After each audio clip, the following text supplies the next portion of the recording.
प्रिय दर्शकों, 8 और 9 सितंबर के बीच में एक बहुत महत्वपूर्ण घटना घटने जा रही है और वो है राहु का जिंदा होना, राहु का जीवित हो जाना, राहु का बाहुबली हो जाना, राहु के बल में वृद्धि हो जाना। क्यों हो रहा है ये? दरअसल कोई ग्रह एक भाव पर 30 डिग्री की यात्रा करता है। राहु भी पिछले 18 मई 2025 को कुंभ राशि पर आए। कोई भी ग्रह जब यात्रा शुरू करता है तो एक डिग्री से प्रारंभ करता है यात्रा और 30 डिग्री तक जाता है।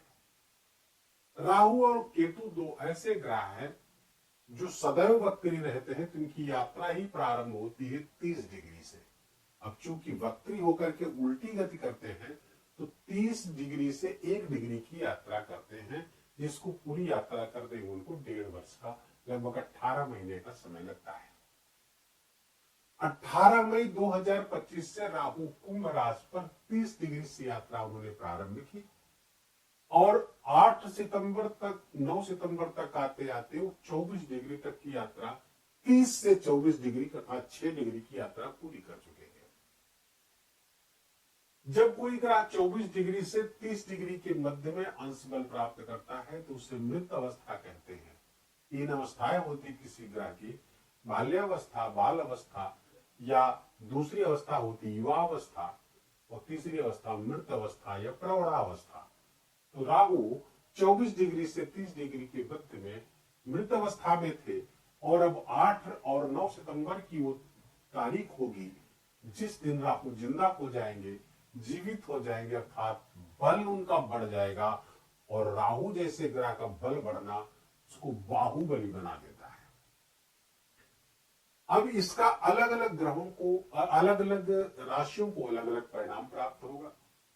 अब यहां पर हम अगर कर्क राशि की बात करें तो कर्क राशि के जातकों के लिए राहु का एक गोचर उनके अष्टम स्थान पर हो रहा है। अष्टम स्थान हमारी चिंता का होता है, परेशानियों का होता है, रुकावट का होता है, बाधा का होता है, एक्सीडेंट का भाव होता है। अब राहु यहां पर कुंभ राशि पर गोचर करेंगे, मित्र की राशि पे गोचर करेंगे।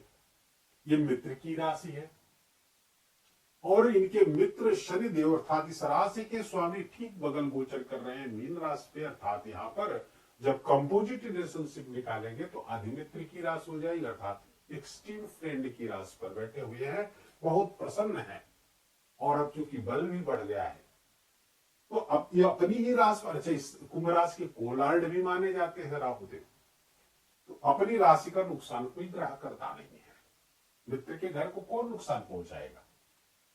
राहु यहां पर अच्छे परिणाम तो देगा, सफलताएं कुछ ऐसी होंगी जो अचानक से आपको प्राप्त होगी।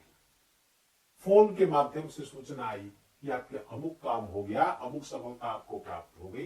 ये बार बार होगा। कब तक होगा? 5 दिसंबर 2026 तक होगा, अर्थात लगभग पूरा 2026 और ये 2025 के बाकी बचे हुए महीने अच्छे परिणाम प्राप्त होंगे। अचानक से घटनाएं घटेंगी, लेकिन ध्यान रहे राहु चाहेगा अच्छा करना, हो जाएगा बुरा। चाहेगा तो अमृत पीना, लेकिन कट जाएगा गला। यहीं पर आपको सावधान रहना है। यहीं पर राहु का ट्रैप काम करता है, जाल काम करता है।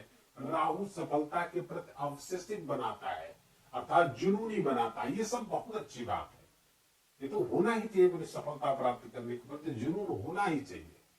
और जो भी इस दुनिया में सफल हुए सबको अपने कार्य के प्रति, अपनी सफलता के प्रति जुनून रहा है। ये सब बातें अच्छी है, लेकिन अति सर्वत्र वर्जयेत, किसी प्रकार की अति ना होने पाए। राहु ये अनअर्न्ड वेल्थ देखा जाता है। 8वें स्थान से राहु यहां पर ऐसी जगह से धन प्राप्ति के प्रयास कराएगा जिसमें आपने कोई बहुत मेहनत न की हो, बहुत इन्वेस्टमेंट ना किया हो, ऐसे प्रयास करवाएगा और इन्हीं के कारण आपकी चिंता बढ़ेगी, क्योंकि ये भाव चिंताओं का है, ये भाव असफलताओं का है, ये भाव बाधाओं का है, रुकावट का है। इस कारण से बढ़ने वाली है। यदि आप रातों रात अमीर बनने का प्रयास करेंगे तो राहु का ये धोखा, राहु का छल होगा, राहु का एक जाल होगा, उससे आपको बचना होगा। राइटियस तरीके से, शुभ तरीके से, कल्याणकारी रास्तों का चयन करते हुए आप बढ़ेंगे, निस्संदेह राहु इसमें आपकी मदद करेगा। क्योंकि ठीक 180 डिग्री पर केतु गोचर कर रहे हैं और समान बल में गोचर कर रहे हैं, और धन स्थान पर यहाँ पर केतु बैठे हुए तो धन की वृद्धि कराएंगे। लेकिन राहु यदि अपने तरीके से धन में वृद्धि कराएगा, ये आपके लिए समस्या कारक हो सकता है, आपको मुश्किलों में डाल सकता है, आपके लिए असफलता, निराशा आदि का कारण बन सकता है। राहु यहां पर एक्सीडेंट भी करा सकता है, ध्यान रहे। कर्क राशि के जातकों को एक्सीडेंट या स्वास्थ्य संबंधी गंभीर समस्याएं पैदा करेगा, आपके पेट से संबंधित नीचे के अंगों में समस्याएं पैदा करेगा, खासकर एनस में अर्थात पाइल्स, फिस्टुला आदि होने की भी समस्या हो सकती है। आपको अपने स्वास्थ्य का आपको ख्याल रखना होगा। गाड़ी चलाते समय, वाहन चलाते समय, ड्राइविंग करते समय किसी प्रकार के नशे का सेवन न करें, आप यातायात के नियमों का पालन करें और स्पीड में एक एवरेज स्पीड में चले, हाई स्पीड में या किसी भी प्रकार के रिस्क लेकर के गाड़ी ना चलाए, इस बात का ध्यान रखिएगा। यहां से राहु बैठ करके 3 भाव को देखेगा, 3 प्रकार की दृष्टियां है राहु की। राहु जिस भाव को देखेगा अर्थात उस भाव पर काम करने को इच्छुक है, इंटरेस्टेड है उस भाव पे काम करने का।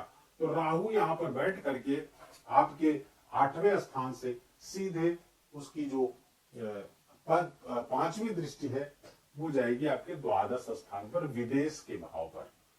राहु स्वयं विदेशी है, फॉरेन का कारक है। तो ये अच्छा 11वीं राशिकाल पुरुष की कुंडली सोशल मीडिया का स्थान है, लाभ का स्थान है, इच्छा पूर्ति का स्थान है। तो ये राहु अपनी इच्छा पूर्ति कराएगा, लाभ कराएगा, यहां पर बैठ करके कहां से, द्वादश से संबंधित, विदेश से संबंधित जुड़ करके लाभ की स्थितियां यहां पर क्रिएट करेगा। लेकिन एक्सपेंसेस बढ़ जाएंगे, खर्चे बढ़ जाएंगे आपके। विदेश से संबंधित लाभ अवश्य कराएगा। सोशल मीडिया से जुड़े हुए लोगों को लाभ कराने वाला है। सोशल मीडिया इन्फ्लुएंसर के लिए लाभकारक है क्योंकि ये कुंभ राशि में गोचर कर रहा है ये सब। और सोशल मीडिया का प्रभाव इसमें बहुत दिखेगा जब तक कि कुंभ राशि पर ये राहु रहने वाले हैं। तो ये सबसे तो लाभ होगा, लेकिन ध्यान रहे राहु एक एक्सप्लोजन है। राहु किसी चीज को विस्तार बहुत देता है, एक्सपेंड बहुत करता है।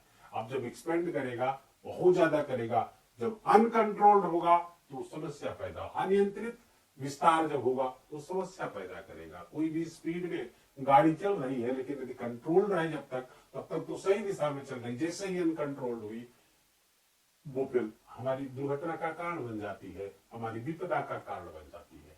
यहाँ पर ध्यान रखना है, द्वादश से संबंधित चीजों का ध्यान रखने के लिए मेडिटेशन वगैरह यहाँ पर ध्यान रखना अति आवश्यक है। मेडिटेशन वगैरह करते रहना है। खर्चों पर नियंत्रण करने की आवश्यकता है, जहां पर आवश्यकता है वहीं पे खर्च करिएगा। धन का कहीं पर निवेश बहुत सावधानी से आपको करना होगा, अन्यथा आप भारी नुकसान में पड़ सकते हैं, इस बात का ध्यान रखिएगा। प्रॉपर्टी वगैरह में निवेश कर रहे हैं, भूमि वगैरह में निवेश कर रहे हैं, बहुत सावधान होकर के। शेयर मार्केट वगैरह में बहुत सावधानी आवश्यक है। लाभ तो कराएगा यहाँ पर से आपको अचानक से शेयर मार्केट में, लेकिन अचानक से नुकसान भी कराएगा, तो सावधानी वहां पर बरतनी बहुत आवश्यक है। राहु की दृष्टि धन स्थान पर जा रही है, धन में वृद्धि कराने को विशेष रूप से यहाँ पर राहु इच्छुक होंगे। धन का विस्तार हो, कुटुंब का विस्तार हो, पैतृक संपत्ति प्राप्त हो, आपको इनहेरिटेंस में आपकी संपत्ति प्राप्त हो और हर हाल में प्राप्त हो। राहु यही तो चाहता है। और हर हाल में जब प्राप्त होने वाले विचार आएंगे तो वो कुटुंब में कलह कराएंगे, समस्या पैदा कराएंगे, वाणी में विकार पैदा कर देंगे, वाणी अब्यूजिव हो सकती है, इस बात का आपको ध्यान रखना चाहिए। तो इसलिए वाणी को अब्यूजिव होने से बचाना है, गाली गलौजी भाषा नहीं बोलनी है, अन्यथा घर में कुटुंब में कलह का वातावरण बन जाएगा और आपकी वाणी से ही आप अपने लिए समस्याएं पैदा करते हुए दिख जाएंगे कर्क राशि के जातक। इसलिए वाणी को बहुत संभाल करके बोलने की आवश्यकता है। धन वृद्धि तो राहु कराएगा, लेकिन यहाँ पर अनियंत्रित धन वृद्धि के चक्कर में आप किसी मुश्किल में भी फंसते हुए दिख रहे हैं। राहु की जो 9वीं दृष्टि है आपके चतुर्थ स्थान पर पड़ रही है। चतुर्थ स्थान हमारे माता का स्थान है, हमारे सुखों का स्थान है, हमारा घर है चतुर्थ स्थान। राहु की दृष्टि यहाँ पर आएगी तो घर के वातावरण, घर की चीजों को अपने लाभ के लिए इस्तेमाल करने की प्रवृत्ति पैदा करेगा, सुख में वृद्धि कराएगा, लग्जरी कंफर्ट साथ के प्रति विशेष रुचि पैदा करेगा, घर की लग्जरी, घर का कंफर्ट अपने लिए प्रयोग करेगा। माँ का संबंध यहाँ पर प्रभावित होता हुआ दिख रहा है, क्योंकि अपने माँ के संबंध का लाभ लेना चाहेगा, माँ से इससे अत्यधिक लाभ की स्थिति आ सकती है। अष्टम से बैठकर देखेगा तो माँ के स्वास्थ्य को प्रभावित कर देगा। माँ यहाँ पर थोड़ा सा परेशानी में पड़ती हुई दिख रही है, स्वास्थ्य वहां पर प्रभावित होता हुआ दिख रहा है। पब्लिक इमेज आपकी डेंट हो सकती है, अर्थात अपयश का सामना करना पड़ सकता है आपको। किसके कारण? आपके अपने लक्ष्य की प्राप्ति के जुनून के कारण। रूल्स ब्रेक करेंगे आप, मर्यादाओं को नहीं मानेंगे, अनकन्वेंशनल तरीके, अपरंपरागत तरीकों का इस्तेमाल करेंगे, जिससे आपके न केवल आप मुश्किलों में पड़ सकते हैं, बल्कि आपकी सामाजिक छवि को भी नुकसान हो सकता है, अपयश अपमान का भी सामना करना पड़ सकता है। उपाय क्या करें? उपाय आपको करना है गायत्री मंत्र का जप, ताकि आपका विवेक जागृत रहे, आप सही और गलत के बीच निर्णय कर सके और सही का चुनाव करके उस रास्ते पर चल सके। इसीलिए आपको कहा जाता है कि गायत्री मंत्र जप करिए, और गायत्री मंत्र जपने से राहु कंट्रोल्ड होता है, क्योंकि आपका विवेक जागृत होने लगता है। मां सरस्वती के मंत्र का जप करिए, कोई भी मंत्र आप जप सकते हैं, अपनी सुविधा के अनुसार आप किसी भी मंत्र का चयन कर सकते हैं, या फिर माँ दुर्गा के मंत्रों का जप करिए। माँ दुर्गा में लक्ष्मी, सरस्वती, काली तीनों का सम्मिलित रूप ही माँ दुर्गा है, तो माँ दुर्गा के किसी मंत्र का आप जप कर सकते हैं। हाँ, लेकिन जप के साथ ही प्रार्थना बनी रहे कि माँ हमारा विवेक जागृत, सदैव जागृत रहे हमारा विवेक, ताकि हम अपने लिए सही निर्णय ले सके। वीडियो कहीं विराम देंगे। वीडियो अच्छा लगा हो, आपके काम का लगा हो, मेरा बोलना आपका सुनना दोनों सार्थक हो, कृपा करके इस वीडियो को लाइक करिए, अपनों के साथ शेयर करके उनको भी इसका लाभ दीजिए। कमेंट में जाकर के जय श्री राम लिखना बिल्कुल भी मत भूलिएगा, मेरा विशेष निवेदन, विशेष आग्रह आपसे। चैनल पर नए हैं तो इसको सब्सक्राइब कर लीजिए, बेल आइकन की घंटी दबा लीजिए, और प्लीज अपना बहुत बहुत ख्याल रखिए। जय जय श्री राम।